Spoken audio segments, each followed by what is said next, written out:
Hello नमस्कार साथियों, कैसे हैं आप सभी। आशा करता हूँ आप सभी लोग बेहतरीन होंगे।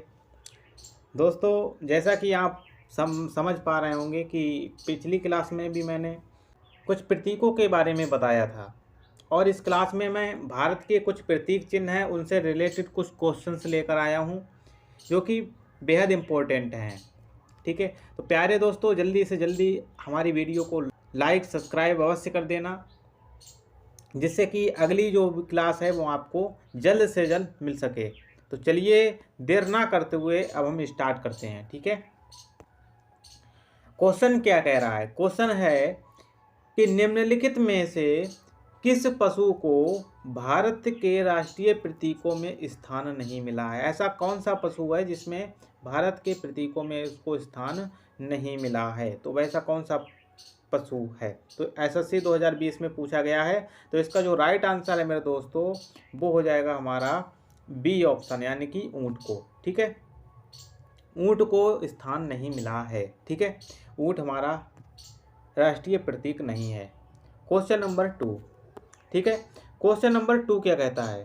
क्वेश्चन नंबर 2 है कि भारत का राष्ट्रीय धरोहर पशु निम्नलिखित में से कौन सा है। एसएससी एमटीएस 2020 में को पूछा गया क्वेश्चन है कि भारत में राष्ट्रीय धरोहर पशु निम्नलिखित में से कौन सा है। तो धरोहर पशु की बात करें तो इसका जो राइट आंसर होगा वो हो जाएगा हाथी। ठीक है, हाथी को धरोहर पशु माना गया है। ठीक है, क्वेश्चन नंबर 3। क्वेश्चन नंबर 3 क्या कहता है।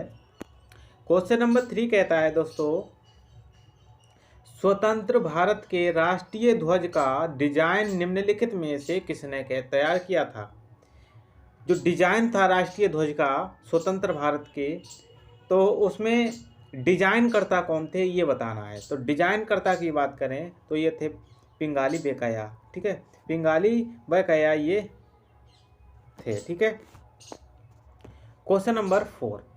क्वेश्चन नंबर 4 क्या कहता है कि भारत के राष्ट्रीय गीत के रचयिता कौन है। राष्ट्रीय भारत का जो राष्ट्रीय गीत है, ठीक है, राष्ट्रीय गीत है उसके जो रचयिता कौन है ये बताना है।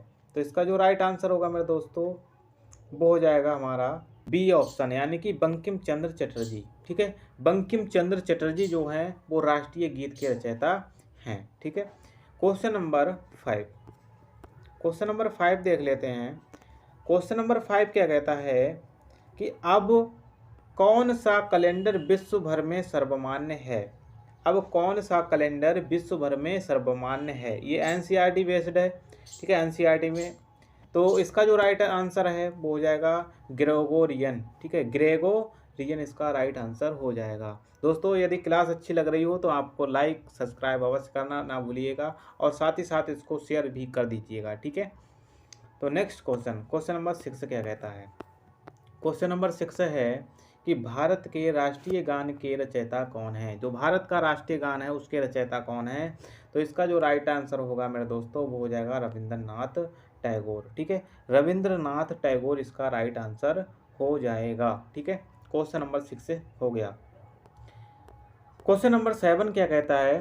क्वेश्चन नंबर 7 है कि भारत के राष्ट्रीय ध्वज की लंबाई चौड़ाई का अनुपात होता है। तो इसका जो अनुपात होता है वो कितना होता है ये बताना है। तो इसका जो राइट आंसर होगा मेरे दोस्तों वो हो जाएगा 3:2। ये आपको भी पता होगा 3:2 होता है। ठीक है, क्वेश्चन नंबर 8। क्वेश्चन नंबर 8 क्या कहता है कि वंदे मातरम किस ग्रंथ से संकलित है। जो वंदे मातरम जो हमारा जो वंदे मातरम है वो किस से संबंधित है या किस ग्रंथ से संकलित है। ठीक है, किस ग्रंथ से संकलित है। तो इसका जो राइट आंसर होगा मेरे दोस्तों वो हो जाएगा डी ऑप्शन, यानी कि आनंद मठ। ठीक है, आनंद मठ से संबंधित है। ठीक है, क्वेश्चन नंबर 9। क्वेश्चन नंबर 9 क्या कहता है कि राष्ट्रीय ध्वज के चक्कर में कितनी तीलियां होती हैं।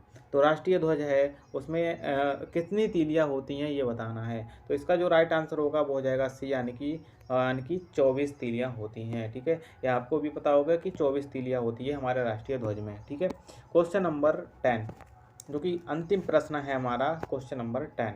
क्वेश्चन नंबर 10 क्या कहता है कि भारत का राष्ट्रीय गान जन गण मन सर्वप्रथम कब और कहाँ गाया गया था ये बताना है। तो जो जनगण मन है वो कहाँ, कब और कहाँ गाया गया था, ये बताना है। तो इसका जो राइट आंसर होगा मेरे दोस्तों, वो हो जाएगा हमारा बी ऑप्शन, यानी कि 1911 और कोलकाता में गाया गया था। ठीक है, 1911 में और कोलकाता में गाया गया था। ठीक है, तो ये रहे हमारे 10 प्रश्न जो कि हमने इस वीडियो में के माध्यम से आपको बताए। मिलते हैं फिर अगली वीडियो में। आज के लिए बस इतना ही। तो दोस्तों, यदि हमारी वीडियो पसंद आए तो लाइक सब्सक्राइब करना ना भूलिएगा। जय हिंद, जय भारत।